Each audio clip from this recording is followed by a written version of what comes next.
everyone, my name is B1. Welcome to my YouTube channel. Today I am going to share with you some destinations and locations I went to during coronavirus, during COVID, if that's a better way to say it. I'm going to share with you some beautiful places to still go to that are open and you have to enjoy. Starting with number one, that is going to be Manhattan Beach. Manhattan Beach is such a beautiful beach. The sand, the water, everything is so clean. I come from New York City, so to see a beach this clean, it is like, wow, it's like where am I, you know? So Manhattan Beach is such a beautiful beach. I would compare this beach to be like the Jones Beach of New York City, while other beaches in California, such as Venice Beach and Santa Monica Beach or Piers, it's very like Coney Island or Rockaway Beach in New York City. So definitely go to Manhattan Beach when you are in LA, California.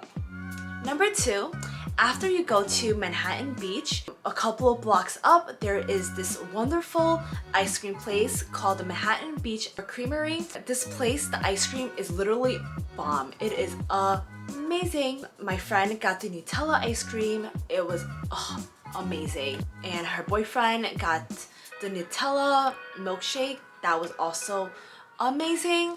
And then I got the strawberry sandwich. Was honestly not that amazing because it was pre-made because of coronavirus. So I would not recommend getting the sandwiches there. Just get the fresh ice cream there. This ice cream place is so popular. At nighttime, they typically have a line. So either you could get the ice cream during the middle of the day or just enjoy your ice cream at night, but just be aware that there could potentially be a line. Location number three, and this is going to be Runyon Canyon. Runyon Canyon is such a touristy location in LA. People always take their pictures on Instagram and they post this location because the view is absolutely amazing. When I went, I only did a 30-minute hike thinking that was the end, and in the back of my head I was like, Instagram is a lie, people only come here to take pictures, they're not really here to hike. But recently my friend went back to this hike and she told me that there is a lot more to this hike than you think. We thought the hike was over, you know, but in reality the hike is like a 2-3 hour hike. Like this hike, you could like literally hike forever. You get your hike, but you also get a beautiful picture for your Instagram, and on top of that, the view is absolutely amazing. It is breathtaking. Location number four, this is El Matador in Malibu. When you're driving to this beach, the view you're going to see is so pretty. You see the mountains in front of you.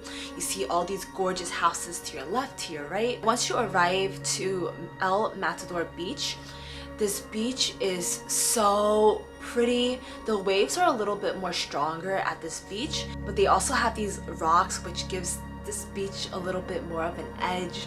There is a little bit more people at this beach. Sometimes when you're going to this beach, you won't find parking. The parking lot will be full and you're going to have to park your car all the way somewhere else. After the beach, for sunset, I would recommend driving up on the mountains because the mountains is literally right next door. Drive on the mountains, the view is so beautiful. Everything about this is just so magical, it's so peaceful, and it just made that day so much better to be able to go on the mountains and just have the beautiful view in front of me. Definitely highly recommend. Number five, this is Salvian Canyon trailhead. This trailhead, which is also a hike, it's a very, well for me, it is a bit more easy. It's an easy hike for me. But what I love about this hike is the wildlife in this trail. We saw around 4 snakes, including a rattlesnake, and I know some of you are like, I am not going there. but for me, I just love being able to see the wildlife, no matter if it's a snake or it's a little freaking grasshopper. It's beautiful regardless, and I wouldn't recommend going on this trail alone because of the snakes and the wildlife in this hike. And on top of that, make sure you bring a lot of water because it's a really dry location, even though California is dry in general. But this location is a lot more dry. When you're hiking this trail, they have these like little pit stops where they have like swings and you could just like go swinging with your friends. So this hike is great for group activities and just simply, yeah, enjoying a nice easy hike. Tip number 6, this is going to be the Huntington Library, which is also a botanical garden. It is probably an hour drive from LA. It's like kind of in the middle of nowhere, but this place is so beautiful. It's definitely a place where you and your partner just like take a little stroll. Everything is so peaceful, relaxing. You could sit underneath a tree, read a book if you're by yourself. It's also a good place to solo travel as well, like just enjoying the nice sort of succulents that's literally ginormous. They have the hugest succulents I have ever seen. But when I went during COVID, the museum wasn't open, but I'm pretty sure the museum should be open right now. And make reservations before you go a day in advance. Tickets start at $25, and just remember to make your reservation because most likely you won't be able to get in. Number 7, we have Elefante in Santa Monica. This is a restaurant, but it's also like a loungy kind of vibe to it. A great place to have gatherings and to have a couple of cocktails with your friends. The scenario, the vibe to this place is super chill, relaxing, but it also kind of has a little fast-pacedness to it as well.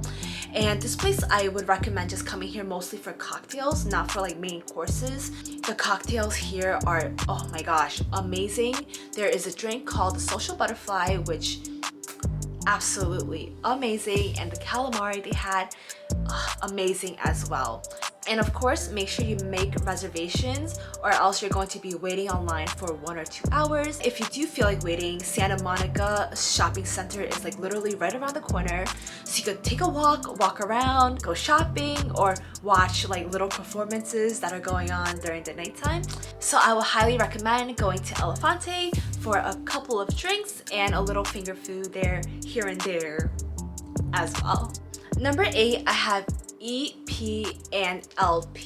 This is an Asian infused restaurant. This restaurant, I would have to say, is a no-go because the line for this place can literally go to like 2 to 3 hours. I feel like it was really like overrated. We were able to get in because we had connections to bring us upstairs, and in total we were a party of 9, so none of us were able to sit together because the largest number you can have in a group is 6. So we weren't even able to sit together, and on top of that, this has nothing to do with seating, but the bathrooms were not clean, and I feel like you could tell a lot about a restaurant based on looking at their bathrooms. So this place, I definitely don't think it's worth it. If you have to wait 2 to 3 hours to go to this restaurant, it's not worth it. You could do so much more with that time. So EP and LP, I would not recommend going to that restaurant. Number 9, this is also a no, and that is downtown LA. When I was walking there, I was just like, why am I here? Like, what am I doing here? Everything was closed when I went during COVID. Burlington was open, like, but like still, you know? And there's just so much homeless people too, which the energy, it just wasn't there. It wasn't there for me. It just wasn't right. Like, I hated seeing so many homeless people. Like, I just don't know why there's so many homeless people in downtown LA. It's really heartbreaking, and and the energy is just very low vibration. So I definitely do not recommend going to downtown LA. I did go to this place called The Last Bookstore there. This was a really beautiful bookstore though. Like, this bookstore was huge. If you really want to read one day and you're like, wow, I can't wait to go to a bookstore, go to The Last Bookstore because this bookstore is huge.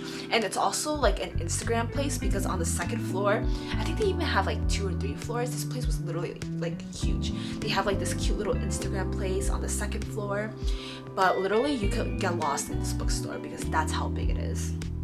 And lastly, I have number 10, and this is also a no-go for me, which was the abandoned zoo at Griffin Park. I didn't do the hike, so I can't say anything about like that, but I went to the abandoned zoo area, which is also a tourist attraction, which I really don't know why, and I just don't get it.